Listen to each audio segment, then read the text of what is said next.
Hello mga ka-Friday, alas 3 pa lang ng hapon pero ako ay magluluto na kasi nga magpapalambot ako ng buto ng sitaw dito sa aming dirty kitchen. Tara, samahan niyo akong magpaapoy dito. Dito ako magpapaapoy at magluluto. Sasampulan kong paglutuan itong ginawa kong dirty kitchen.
Naligo muna ng pawis bago tuluyang mapaapoy. Grabe ang pawis oh. Unang luto. Subukan kong maganda itong aking ginawang DIY dirty kitchen. Ngayon, matagal na itong nagawa. Matagal ko na itong nagawa, ngayon lang masubukan. Yan. Kasi nga paubos na yung laman ng gasol, char. Good evening! Kainan na po at luto na yung niluto ko kaninang, ayun o, buto ng sitaw na may halong pork. Yan. Kain po! Saka yung ulam namin kaninang tanghali, hindi na ubos. Hindi ka ubos. Ayun o. Yung bunga ng malunggay. Kainan na! Kain po!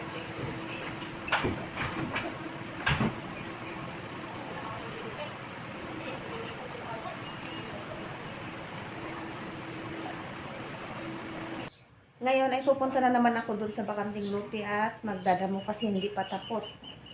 Ngayon, ang gagamitin ko ay hindi na tsinelas, kundi butas. Boots ba? Kasi ang daming langgam. Yun ang kalabang nagdadamo. Ang sarap-sarap magdamo. Mamaya may kumakagat sa mga paa. Yan ang gagamitin ko.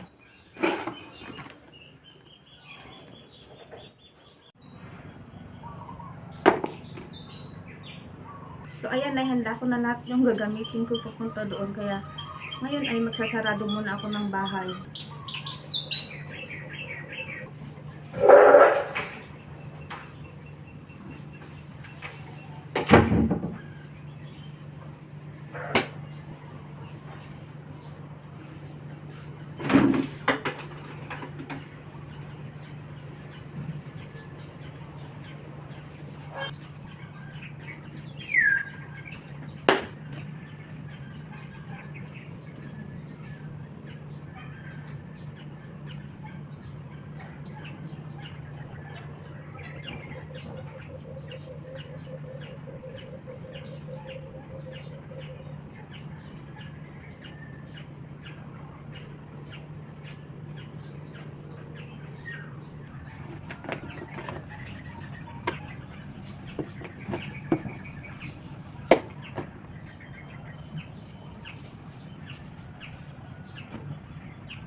Yan, nakarating na ako dito at ayun, malapit na palang matapos. Dito na ako magsimula. Tag-isa-isa dito. Ayan, kung nasan yung ginagamit kong sanggap, doon ako tumigil. Paisa-isa na lang yung mga nandyan. At saka dito, ayan, mahaba. Si Bianan ang gumagawa dyan kasi yung gamit niya is maliit na pala ba. Pero mamaya kapag natapos ko na doon, pupunta ako dyan.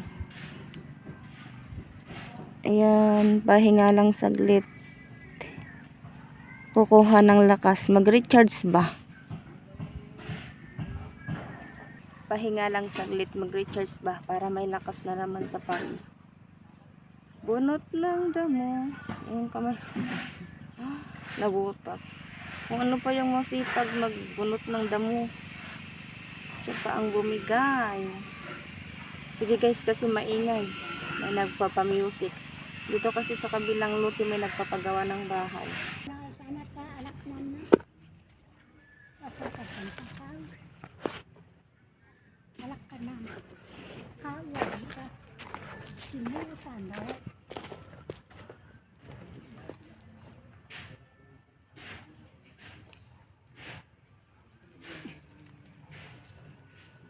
Hello. Nakauwi na kasi ang oras ngayon ay alas 10. At dahil tinatamad nang pumunta pa doon sa Purok 3 para bumili ng uulaming gulay, nalulutuin ba?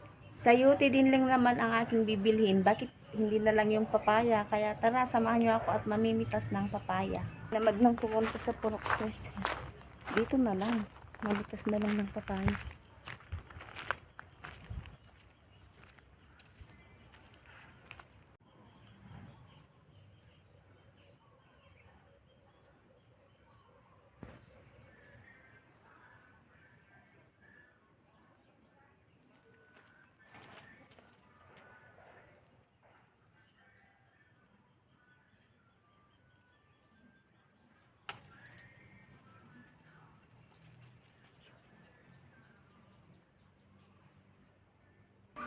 Hello mga ka-preni! Nakapagluto na po kayo ng ulam niyo sa tanghalian. Ako nakapagluto na ito, kumukulo. Pinapakuloan ko lang ng kaunti para mas lalo pang manuot yung lasa ba. Mamaya papatayin ko na yan. Yan, yung niluto kong simpleng luto ng papaya na may halong giniling. Giniling sa lata. Yun ang aking hinalo. Luto na yan, malambot yung papaya. O, diba? Nakatipid. Ito ang magandang idea. Discarding malupitan ng isang nanay na nagtitipid. Patayin ko na itong gasol dahil luto na rin ito. Yan. O. Hinihintay na lang yung mga estudyante na uuwi. Maga pa kasi. Anong oras pa lang doon? Malapit na rin. Minutos na lang ang hintayin. Heto na nga ang sinasabi ko, nandito na naman ako kapag ganitong nasa malayo ang asawa para sa future ba. Pag mga ganitong mga gawain, talagang kumakapit na lang ako sa aking kakayanan at humihingi na lang ako ng tulong ng may kapal. Na sana magawa ko. Tignan nyo naman kasi, nakaka-nervous itong gagawin ko ngayon. Ito yung sinasabi kong aking gagawin. Ang hirap, di ba? Ito kasi, tinanggal ko na kasi gagawin ko nga ito. Pumasok yung sitan niya, as in pumasok. Kaya kahit ilagay mo ito, ayan oh. Di ba dapat nakalabas ito? Ayan. Pag nilagay itong takip niya, nasa loob ito. Kaya kapag sinindihan mo yan, hindi magbubukas yung ilaw. Babalik at papatay siya. Ganyan. Kaya, no choice, kailangan ko nang gawin ito. Kaya tinanggal ko na ito muna. Dapat magiging ganito sana yun. Ayan oh. Nakalabas ba? Yan. Pero yun as in pumasok. Pumasok na dito sa pinaka-cover niya. Gagawin ko na, no choice. Kaya yan, fighting. Ay, nako. Para hindi ako matakot lalo, binaba ko muna yung breaker ba. Kaya ito, patay ito. Walang ilaw kasi nga binaba ko yung breaker. Mahirap na. Hindi naman ako expert sa ganito.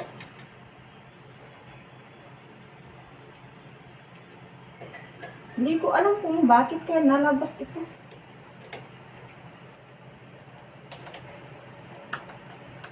Natatanggal kaya ito? Tatanggal siya. Sandali. Pero parang sasama yung wire.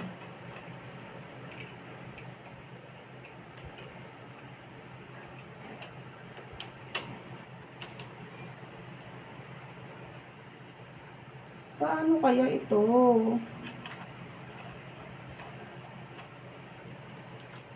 As in, tanggalin lahat yata itong tornilyo. Sandali lang guys, at gawin ko muna to, medyo mahaba. So, ayan po, natanggal ko na siya. Ngayon, hindi ko alam kung paano ito. Natanggal siya. Kaso, yung paglagay naman dito para malabas ba siya? Anong uunahin? Ipasok. Ay, nako. Hindi ko kasi alam ito eh. Hindi ko to aayusin. Wala kaming ilaw mamaya. Ay, nako. Dapat nalabas ito dito. Ayun, oh. Ayun. Ayun. Ayun, nailagay ko na. Salamat.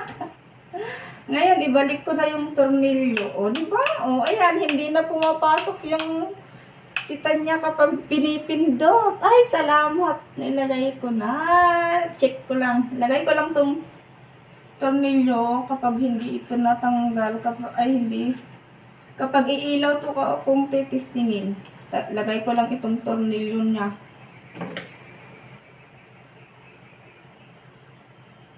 Kanina kasi yung aking anak, kaninang umaga, katapos niyang maligo, kada umaga yan.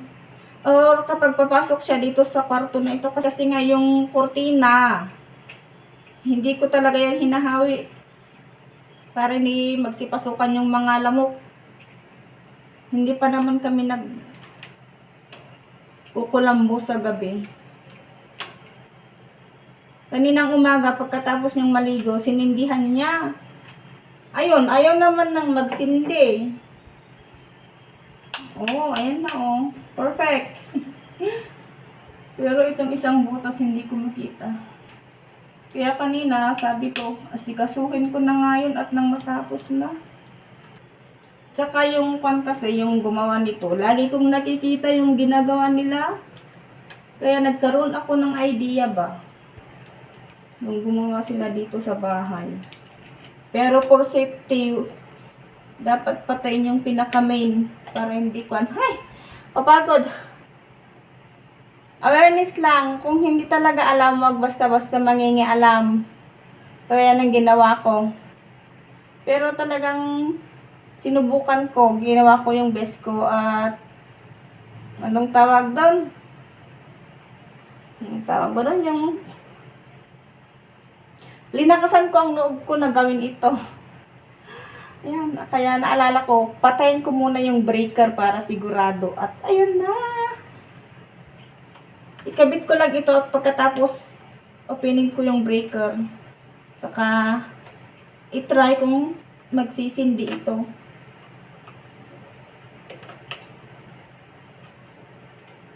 Ayusin ko muna itong tornilyo niya para hindi maluwang.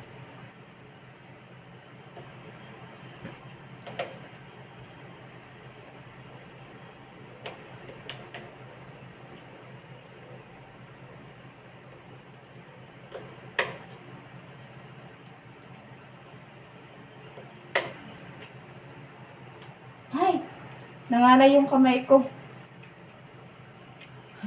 Tsaka, kutsilyo pa talaga ang ginamit ko sa screw. Meron kami yan, pero tinamad na akong maghanap. Buti na lamang at itong kutsilyo ay pwede naman. Ingat lang sa paggamit. Ayan. Testing, pero walang ilaw. Ngayon naman, ang ilalagay ko yung pinaka cover niya. Buti na lamang may gamit ako ditong electric pan na detergible. Ayan, pakita ko mamaya. Ilagay ko muna ito. Paalala lamang, wag gayahin yung ginawa ko. Iwas disgrasya ba?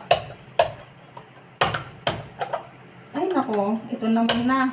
Ayaw naman nang may ilagay itong pinapatakip. Masisira pa yata. Or baliktad, ganun. Anta, baliktad pala eh. Yan na. Ayan siya. Kaya, laking tulong din ito kasi mainit dito sa kwarto. This is the moment of truth. At ngayon naman, dito talaga ako kinakabahan kapag pinindot ko yan kung anong mangyayari. Fighting kaya yon. Sinindi ko na yung anong tawag doon, yung breaker. Yan. Isa, dalawa, tatlo. Basta makikita nyo, liliwanag yung kwarto. Hay! Ay, success! Ay, success! Kaya ko pala. Char! Yun. Yan, nilaro talaga. Ito kasi, itong sindihan na ito, napasok yan sa loob. Iniwan itong cover. Kaya kapag sinisindihan namin ito, talagang pumapasok yung kamay doon sa pinakaloob. Nakakatakot naman kapag ganun. Kaya ayan. Ay! Whew! Grabing kaba. Kabang malala. Ayan. Madilim, sorry. Pinagpawisan talaga ako doon sa ginawa ko. Yung habang kinakalikot ko yun, habang tinatanggal ko yung mga cover para maipasok, para mailabas ko ng konti yung sitan. Medyo konting kabala ang nararamdaman ko doon kasi alam ko patay yung breaker, kaya no worries, konti lang, char.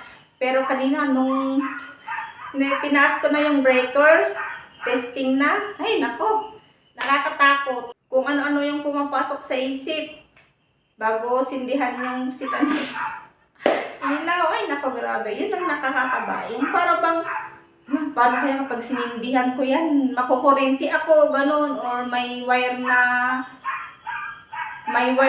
disalign dahil sa kakalikot ko, ganun ba?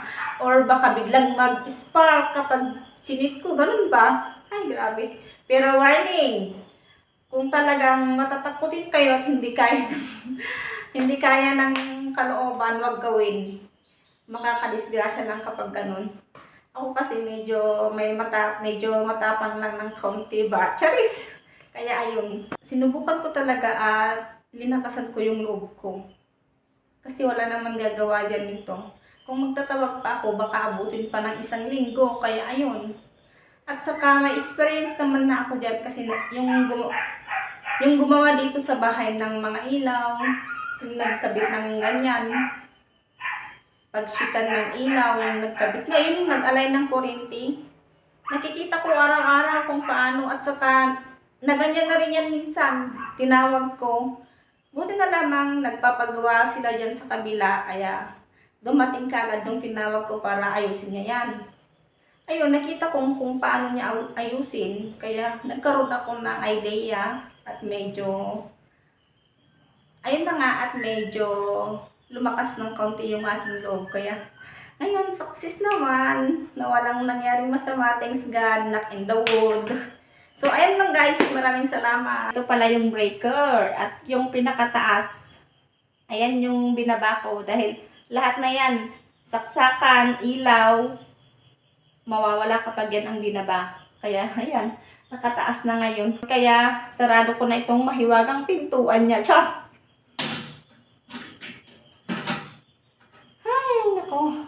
Dahil kinabahan ako ng todo-todo, kailangan kong magkape ba? Charis! Sige guys, at magtitimpla lang ako ng kape. Sa ganitong oras na napakainit. 2:00.